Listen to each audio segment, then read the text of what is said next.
বিতির নামাজে কোন কোন সূরা পড়বেন, কি দোয়া পড়বেন এবং এই বিতির নামাজ কত সময় পর্যন্ত পড়া যায়, আজকে আমরা সে সম্পর্কে আলোচনা করব ইনশাআল্লাহ।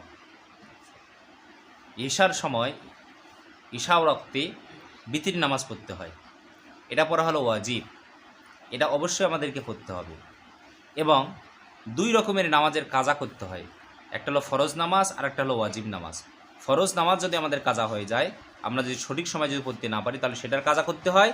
এবং বিতির নামাজ যেটা এশার সময় পড়তে হয়, এটা যদি আমরা পড়তে না পারি যদি সঠিক সময়ে, তাহলে পরবর্তী সময়ে কি করতে হবে, এই নামাজের কাজা আদায় করতে হবে। তাহলে দেখেন এশার সময় যে আমরা বিতির নামাজ পড়ি 3 রাকাত, এটা কতটা গুরুত্বপূর্ণ। এই কারণে আজকে আমরা আলোচনা করব বিতির নামাজে কোন কোন সূরা পড়বেন, দোয়াই কুনুত না জানলে কি পড়বেন বা কি দোয়া পড়বেন, এরপরে হলো কত রাত পর্যন্ত এই বিতির নামাজ পড়া যায়, আমরা আজকে সেই সম্পর্কে জানবো ইনশাআল্লাহ। এই জন্য পুরো ভিডিওতে সাথে থাকবেন, ভালো লাগলে অবশ্যই একটা লাইক দিবেন। তাহলে চলুন কথা না পেয়ে আমরা জেনে নেই। তো বিতির নামাজ কত রাত পর্যন্ত পড়া যায় ভাইগণ বন্ধুগণ আমার, বিতির নামাজ ফজর পর্যন্ত, ইলাল ফজর, এশা থেকে শুরু করে ফজর হওয়ার আগ পর্যন্ত এই বিতির নামাজ কি পড়া যাবে। মনে রাখতে হবে, এশা থেকে শুরু করে ফজর হওয়ার আগ পর্যন্ত বিতির নামাজ কি পড়া যাবে, এদিকে এই কোনো সমস্যা নেই। তবে আপনি আমি যদি দেখা যায় আপনার আমার রাতের বেলায় তাহাজ্জুদ নামাজ পড়ার অভ্যাস নাই, বা তাহাজ্জুদ নামাজ আপনি আমি পড়তে পারি না, এই অবস্থায় আমরা যদি বিতির নামাজকে যদি আমরা ছেড়ে দেই, তাহলে দেখা যাবে ঘুম থেকে আপনি আমি আর উঠতে পারবো না, বিতির নামাজটা কাজা হয়ে যাবে। এই কারণে আপনার আমার জন্য করণীয় হলো এশার সময়েই বিতির নামাজটা কি করে নেওয়া, আদায় করে নেওয়া। কখনো কি অবহেলা প্রদর্শন আমাদের করা যাবে না। এরপরে হলো বিতির নামাজে আমরা কোন কোন সূরা পড়ব, বিতির নামাজে সূরা পড়ার নিয়মটা কি তা আপনাদেরকে বলে দেই। আমরা সর্বপ্রথম আমরা নিয়ত করব, হি আল্লাহ, আমি বিতির নামাজ আদায় করতেছি, আল্লাহু আকবার। আপনি আমি যেভাবে পারি মনে মনে সংকল্প করব, ইচ্ছা করব, নিয়ত করব। তবে নিয়ত করা ফরজ, অবশ্যই নিয়ত করতে হবে, নতুবা আপনার আমার কি হবে না, নামাজ হবে না। একজন মানুষ 3 দিন থেকে না খেয়ে আছে কিন্তু রোজার নিয়ত করে নাই, তাহলে কি সে কি কোনো রকম সওয়াব পাবে না। অবশ্যই তাকে, সে যে 3 দিন না খেয়েছিল তাকে অবশ্যই রোজা রাখার নিয়ত করতে হবে। ঠিক তদ্রূপ আল্লাহ রসুল সাল্লাল্লাহু আলাইহি ওয়াসাল্লাম বলেছেন, ইন্নামাল আমাল বিন্নিয়াত, প্রত্যেকটা কাজ নির্ভর করে নিয়তের উপরে। এই কারণে আমরা যে নামাজ পড়ব, যে ইবাদতগুলো করব, যে কাজকর্মগুলো করব, এগুলোর জন্য আমরা কি করব, আল্লাহ তাআলার কাছে মনে মনে সংকল্প করব, ইচ্ছা করব, নিয়ত করব। আর নিয়ত করা হলো ফরজ। নিয়ত না করলে আপনার আমার নামাজটাই হবে না। তো বিতির নামাজের আমরা নিয়ত করলাম, করার পরে অনেকেই বলবেন যে হুজুর আরবিতে তো আপনি নিয়ত করলেন না, তাহলে আপনার তো নামাজ হবে না। আরবিতে নিয়ত করতে হবে এরকম কোরআন হাদিসে কোথাও কি নাই, কোনো রকম দলিল নেই।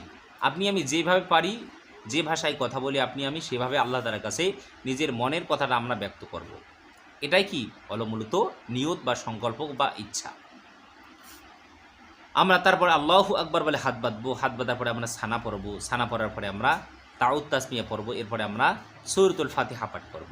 সূরাতুল ফাতিহা পাঠ করার পরে আপনি আমি যে সূরা জানি ভাই, আলাম তারা বলেন, লিলাফি কুরাইশ বলেন, এরপর আলাইতাল্লাদি বলেন, এরপরে ইন্না আতাইনা, তারপরে সূরা কাফিরুন বলেন, কুল ইয়া আইয়ুহাল কাফিরুন, তারপরে ইদা জা নাসরুল্লাহ, তারপরে লাহাব, তারপরে সূরা ইখলাস। আপনি যে সূরা জানেন ভাই, আপনি সেই সূরাটা পড়বেন। সূরা পড়া শেষ হয়ে গেলে আপনি রুকু করলেন, সিজদা করলেন, করার পর আপনি আবার আল্লাহু আকবার বলে দাঁড়ালেন। দাঁড়ানোর পরে আপনি আবার বিসমিল্লাহির রহমানির রহিম বলে সূরাতুল ফাতিহা পড়লেন, পড়ার পর আপনি বিসমিল্লাহ বলে আরেকটা সূরা মিলালেন, যে সূরা পারেন আপনি। ওই সূরাটা মিলানোর পরে আপনার 2 রাকাত হয়ে গেল। এবার আপনি কোথায় চলে গেলেন, বৈঠকে চলে গেলেন। বৈঠকে আপনি বসলেন। এবার বলবেন যে হুজুর সূরাতুল ইখলাসের আপনার বিতের নামাজে সূরাতুল ইখলাস প্রথম রাকাতে 10 বার পড়তে হয়, দ্বিতীয় রাকাতে 5 বার পড়তে হয়, শেষ রাকাতেও সূরাতুল ইখলাস পড়তে হয়, এরকম অনেক মানুষ, অনেক মহিলা কিন্তু বলে থাকে। তো বিতির নামাজের নির্দিষ্ট বা নির্ধারিত কোনো কি নাই, সূরা নাই। তবে অবশ্যই প্রত্যেক রাকাতে আমাদেরকে সূরাতুল ফাতিহা পাঠ করতে হবে। এটা না পড়লে কি হবে না, আপনার আমার নামাজ হবে না। তো আমরা যে সূরা জানি সেই সূরা দিয়ে আমরা 2 রাকাত নামাজ পড়লাম। পড়ার পরে আমরা আল্লাহু আকবার বলে তৃতীয় রাকাত বৈঠকে বসে আমরা আত্তাহিয়াতু পড়ে বিতির নামাজে আমরা তৃতীয় রাকাতে আমরা আল্লাহু আকবার বলে দাঁড়িয়ে গেলাম। দাঁড়ানোর পরে আমরা বিসমিল্লাহির রহমানির রহিম বলে আমরা আবার সূরাতুল ফাতিহা পাঠ করব, আলহামদুলিল্লাহি রাব্বিল আলামিন আর রহমানির রহিম। এটা পড়া শেষ হয়ে গেলে আমরা এরপরে আমরা যে সূরা জানি তৃতীয় রাকাতেও কী করতে হবে? ভিতরের নামাজে তৃতীয় রাকাতেও সূরা কেরাত মিলাতে হবে। তো তৃতীয় রাকাতেও আপনি সূরা ইখলাস পারেন, সূরাতুল ইখলাস পড়বেন, আরাইতাল্লাযী পারেন, আপনি আরাইতাল্লাযী পড়বেন। যে সূরা জানেন কি আপনি সেই সূরা পড়বেন। অনেকেই বলে থাকেন যে হুজুর ভিতরের নামাজের শেষ রাকাতে সূরা মিলানোর সময় সূরাতুল ইখলাস পড়তে হয়। হ্যাঁ, পড়াটা ভালো। কেন ভালো? কারণ এই সূরাতুল ইখলাসের অনেক ফজিলত। কারণ কেউ যদি সূরাতুল ইখলাস একবার পড়ে তাহলে কোরআনের 10 পারা পড়লে যে সব হয় ওই পরিমাণ সব আল্লাহ তাআলা তাকে দিয়ে দেয়। সুবহানাল্লাহ। এই কারণে আমরা তৃতীয় রাকাত সূরাতুল ইখলাস পাঠ করব। তো আমি যদি না পড়ি তাহলে কি নাই বা পড়তেই যে হবে এমনটা কি নয়।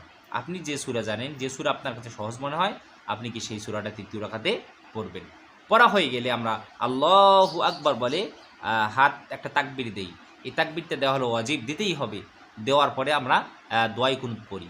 আল্লাহুম্মা ইন্না নাস্তাঈনুকা ওয়া নাস্তাগফিরুকা ওয়া নু'মিনু বিকা ওয়া নাতাওয়াক্কালু আলাইকা ওয়া নুথনি আলাইকাল খায়র ওয়া নাশকুরুকা ওয়া লা নাকফুরুকা ওয়া নাখলাউ ওয়া নাতরুকু মান ইয়াফজুরুকা আল্লাহুম্মা ইয়্যাকা না'বুদু ওয়া লাকা নুসাল্লি ওয়া নাসজুদু ওয়া ইলাইকা নাসআ ওয়া নাহফিদু ওয়া নারজু রাহমাতাকা ওয়া নাখশা আযাবাকা ইন্না আযাবাকা বিল কুফফারি মুলহিক। এটা শেষ হয়ে গেলে আল্লাহু আকবার বলে রুকুতে যাইতে হবে। এরকম করে আমরা কি 3 রাকাত নামাজ বেতের নামাজ আমরা আদায় করব। এরপরে বলবেন যে হুজুর আমি তো দোয়ায়ে কুনুত তো জানি না, এটা তো অনেক বড়। তাহলে এক্ষেত্রে আমি সেই তৃতীয় রাকাতে আমি কি পড়ব? কানে তাকবীর দিয়ে আমি কি পড়ব? এক্ষেত্রে আপনার জন্য করণীয় হলো আপনার দোয়ায়ে কুনুতটা শেখার চেষ্টা করা। আপনি মোবাইলে কম্পিউটারের দোকান থেকে ডাউনলোড দিয়ে আনতে পারেন, অথবা আপনি আপনার অ্যান্ড্রয়েড ফোন আছে সেখান থেকে আপনি গুগল থেকে বা আপনি ইউটিউব থেকে বের করে আপনি সেটা কি মুখস্থ করতে পারেন। অথবা আপনি যদি মুখস্থ করতে যদি না পারেন, বৃদ্ধ হয়ে গেছেন বা আপনার মনে থাকে না, এরকম অবস্থায় আপনার মুখস্থ করার চেষ্টা করতে হবে এবং সেই সাথে দোয়া পড়তে হবে। রব্বানা আতিনা ফিদ দুনিয়া হাসানা ওয়া ফিল আখিরাতি হাসানা ওয়া কিনা আযাবান নার। এরপরে আপনি চাইলেই পড়তে পারেন রব্বানা যালামনা আনফুসানা ওয়া ইল্লাম তাগফির লানা ওয়া তারহামনা লানাকুনান্না মিনাল খাসিরিন। এটা যদি পড়তে না পারেন তাহলে আপনি পড়বেন আলহামদুলিল্লাহ আলহামদুলিল্লাহ আলহামদুলিল্লাহ। অথবা আপনি পড়তে পারেন আস্তাগফিরুল্লাহ আস্তাগফিরুল্লাহ আস্তাগফিরুল্লাহ। এরকম বিভিন্ন ধরনের তাসবিহ তাহলিলগুলো আপনি কি চাইলে পড়তে পারেন। তাহলে এভাবে আমরা কি করব? 3 রাকাত বেতের নামাজ আমরা সঠিকভাবে আদায় করার চেষ্টা করব ইনশাআল্লাহ।